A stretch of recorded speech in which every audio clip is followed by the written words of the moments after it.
Hey everyone, and welcome to another installment of Tom's World. Today we are once again in far northeast Philly, and we are revisiting Philadelphia's last potter's field. The reason we're here is I wanted to go a little bit more into detail of a story that I touched on in my very first video here, the girl in the box. So that opening right there, that's where you come into the potter's field. That's Dunks Ferry Road right out there. Just down to the right a little ways is the Pequestion Creek, and once you cross over that, you're in Bensalem. And just off to the left here, you'll see that there's a pillar. Maybe you could barely make it out, and I'll show you what it looks like from the road now. And this pillar actually used to have a plaque on it that denoted this being a potter's field. Not only a potter's field, but the last working potter's field in Philadelphia. And once you come in, you see this wide open field off to your left, and then it kind of comes to an end on the right by the line of the trees, and on the other side of that are soccer fields.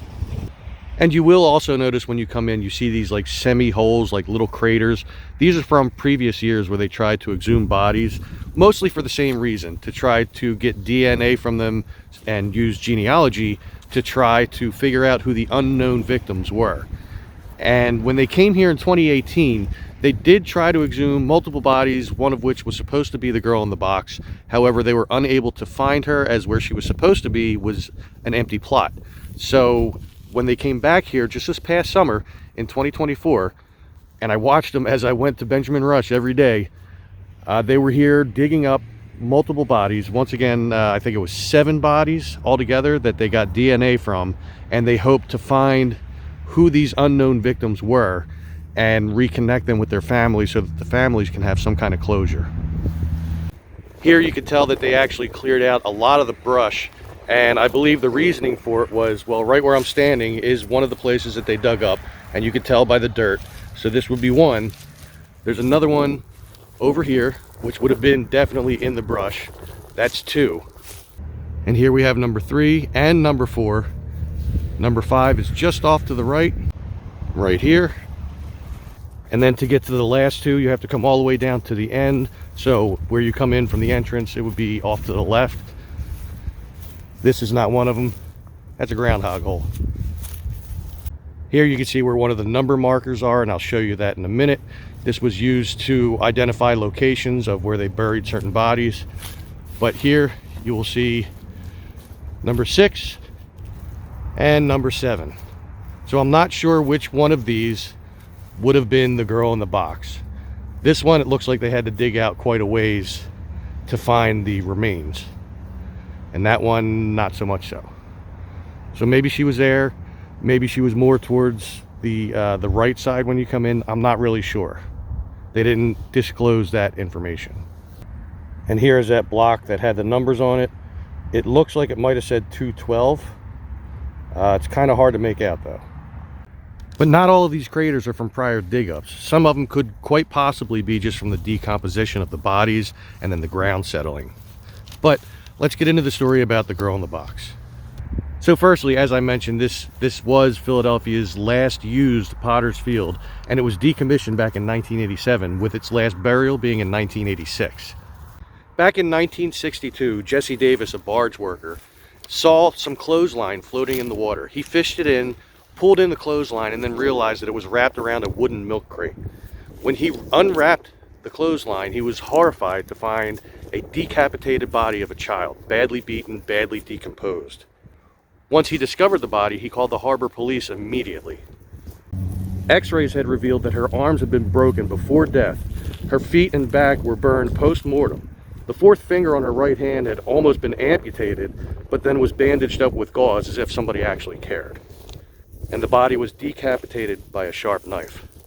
Inside the crate, the body was covered with a clear blue plastic sheet and a white apron that resembled a machine worker's uniform. The crate was also weighed down with many bricks. And that's the bulk of what I got from the articles that I read online. And there wasn't many of them, which is really sad, which just shows that the media did not really pay that much attention to the girl in the box, and they really should have. Now, I'm sure that the police worked very hard on this, but they really had nothing to go on. And it wasn't until just the last couple of years that the boy in the box finally had a name. Now, I'm sure that the people working on the case knew long before they disclosed it to the media, but he does now have a headstone with his name on it over in Ivy Hill Cemetery, where he was buried, and had a headstone before that that just called him the boy in the box. Now, I did do a video about that, and if you wanted to see that, you can wait till the end in the video that pops up. You can click on that, but I'll also put the link in the description of this video. As for the girl in the box, I can only hope that the people that are doing the DNA testing and the genealogy, I hope they find her family so that we can give this family some kind of closure. There were so many cases of missing children over the decades, and it seems like it was more so back in the days of, say, around the 1950s, 1962, and they may not know. They may think that their kid was just taken away, or maybe they assume the worst. But it would be nice to give this family closure. But for the boy in the box, the girl in the box, and everybody else that was buried here, my heart really goes out to them. They were the unknown, the unwanted. A lot of people from Byberry or Philadelphia State Hospital had been buried here who were abandoned by their families when they had things that could easily nowadays be cured with therapy, medication, and they seem like simple things now, but back then they didn't know what they were, and they didn't want the responsibility, so they just abandoned their family members. Not everybody that was there, I want to get this out there though, not everybody that was there was abandoned by their family. It was just, some of them were genuinely disturbed people, and their family just did not have the means to take care of them correctly. So they turned to the state hospital, which we now know in hindsight, the state hospitals were not the best of places, not just here in Pennsylvania, but across the country. And again, I say not everyone that was involved in the state hospitals were bad people. In fact, a lot of them were very good people. I've read a lot of stories over the years of people that worked at Byberry, and they were genuinely caring people. It's just some of those who were in charge, they decided to experiment with things and do things, and you know, it's a long story, and you can look into it. That's a whole rabbit hole of its own that you can go down, and you will find information for days, weeks, months, years. There are people who have been studying just Byberry Hospital itself for decades, and that place shut down, what, in the 90s, early 90s, late 80s, and people are still doing studies of that place. When I first came in here, there was a group of kids in here, and they were really nice kids, I gotta say. And one of the kids had pointed out to me that he thought maybe somebody buried their dog here, but they didn't know what this was, that it was a potter's field. They didn't even know what a potter's field was. So I talked to them for a little while, and one of the kids actually knew who I was. He had seen a couple of my videos, like he's seen the video I did over in Parkwood. Well, I'm kind of in Parkwood now, I guess. But he's seen the video I did over at Parkwood where I was looking for the crater, and a couple of other videos too, and asked if he could have a picture with me. So that was a pretty awesome thing. I love the fact that it's the younger generation is also seeing my videos. So and that's the goal with a lot of these things, is to preserve the history.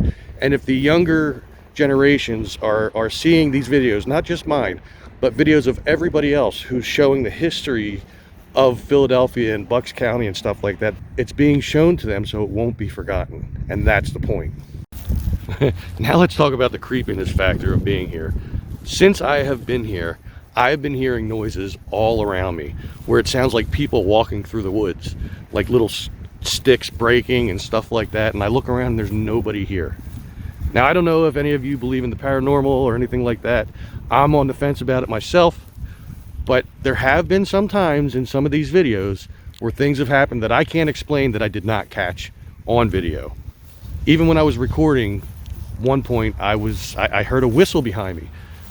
It wasn't just like a wind whistle, it was I turned around and nobody was there. Nobody was with me in the woods. So I can't explain that, and I was recording at the time, but it did not catch it on the video. So I don't know. Anyway, I'm babbling. So in my first video here, I did go into the woods, I believe. I did not watch that video before I left, but I know I went through the woods and checked things out. And if you wanted to see what they look like, you can watch that first video. And there was a lot of snow on the ground, if I remember right. Well, not a lot, but it covered most of the field. And it was kind of muddy back there, but I still trekked through it anyway. So you can go check out that first video. Please do check out the boy in the box video. I put a lot of effort into that one, a lot of research, and I had pictures and stuff in that one that I could put up on the screen. This one, unfortunately, there's nothing really online.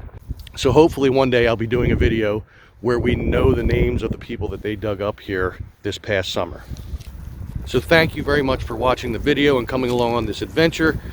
Please do your own research into the girl in the box, the boy in the box, this Potter's Field, all the Potter's Fields they had in Philly.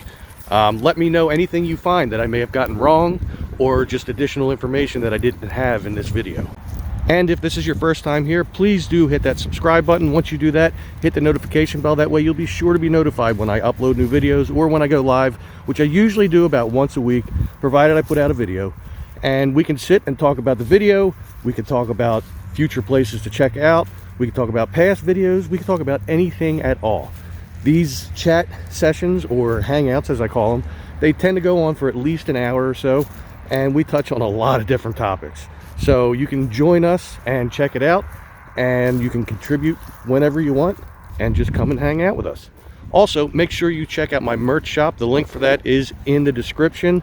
Get yourself some Tom's World gear. And yeah, I am out of here.